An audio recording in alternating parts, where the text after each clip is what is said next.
I began the game today deciding that I wanted to play Japan in Rise of Nations. With this, I joined into a public server, the first one that I could get of the day. I had 360,000 starting troops for Japan. My beginner's luck wasn't great. The first thing that you normally get in the game if you get corporate dealing, that's the best thing you can get. Did not get that, got military parade, couldn't use it. Immediately began my justifications on Korea, knowing that, of course, if China got Korea early on, it was pretty much game over. And in any game that you ever play Japan, it pretty much is game over if you don't get Korea first, or you're not gonna just wait until you have like $3 billion as Japan.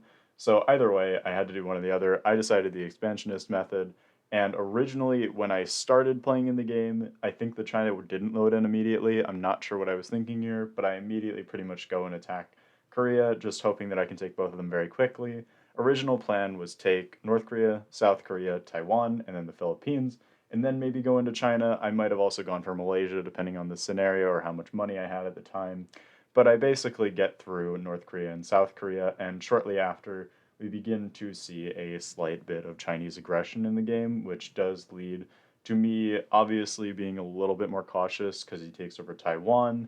And then he starts, as you can kind of see briefly, I don't really look at it for too long, kind of briefly starts sending his troops up in the north of the Philippines wanting to invade. He never actually did that, but I think it was pretty logical had he done it for the oil.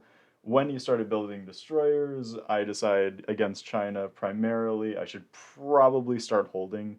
Obviously, at this point, I'm on low stability. Japan starts as democracy, which basically means going to war with North and South Korea brings your stability from 50% to 44 at the beginning of the game.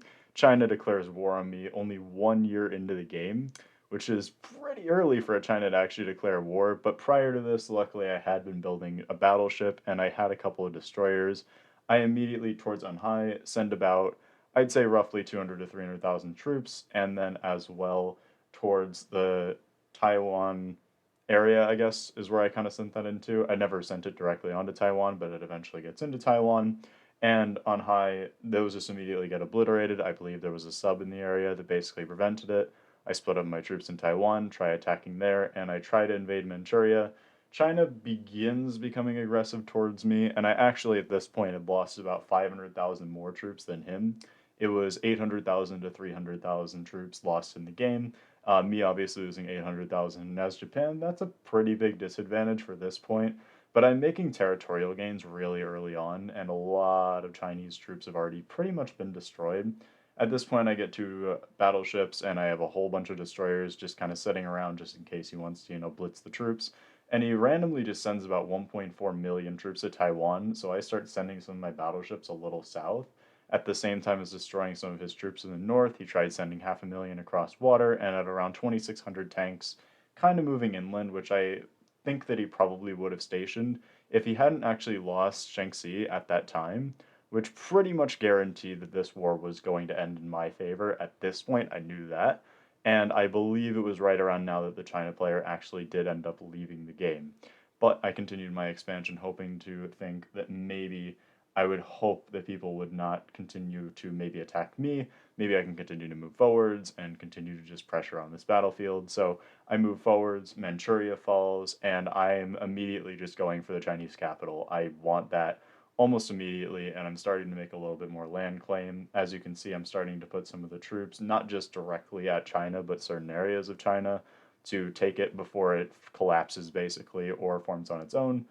Doesn't have much left. Most of the troops that were in Taiwan are just 20 or 30 troops left. They were never tanks, so there's literally probably 500,000 troops dead in China at that point. And as you can see, I took over the majority of China at this point that is industrialized, I guess, larger cities, more.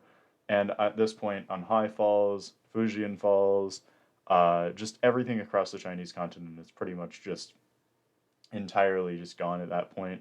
Asia's kind of in ruins as well. I had been checking in periodically in Germany in this game, seeing if I can get support from them, and Romania pretty much took over the area of Italy, and then just generally everything in the Balkan area. So, that was pretty much everything going on. But obviously, they didn't want to ally with me, so I continue my expansion. At this point, I'm kind of on low stability. I understand that. And I understand that I really can't keep up too much longer for what I'm doing. because my low stability is obviously going to end up being a problem. So I collapse in on Manchuria, and I try to do my best to just collapse everything else as quickly as possible. I get a little bit of money from Manchuria there, and I want to invade Anhai, Fujian, and Shaanxi pretty quickly here, because I know if I can get those remaining territories, I can take the industrial territory and probably defend myself to keep my empire alive after I finish conquesting these areas. And at this point, I just mass produce tanks. I'm making a good amount of money in the game, and obviously, I just want to collapse Shaanxi as quickly as possible. I destroy the steel and motor factory in the middle of China, and I'm just trying to send a massive amount of troops to just absolutely obliterate the industrial part of the country. And at this point, I think my money was pretty good, to be real with you guys. I think I was sitting fairly comfortably and didn't really want to, I guess, like super expand at this point. I was aware India actually was holding troops on the Chinese border, so eventually I do end up piecing out with China not too long from now, making sure that I did not want to have a full border with India just in case India wanted to attack me. I finish off Anhai, I finish off Shaanxi right about now, and of course Fujian is about to fall as well, so I'm just chilling there. And I do see Qinghai. I want to just chill for a bit. At this point, I lose Manchuria, but my massive expansion is pretty much over by this point. And yeah, that was pretty much the whole thing.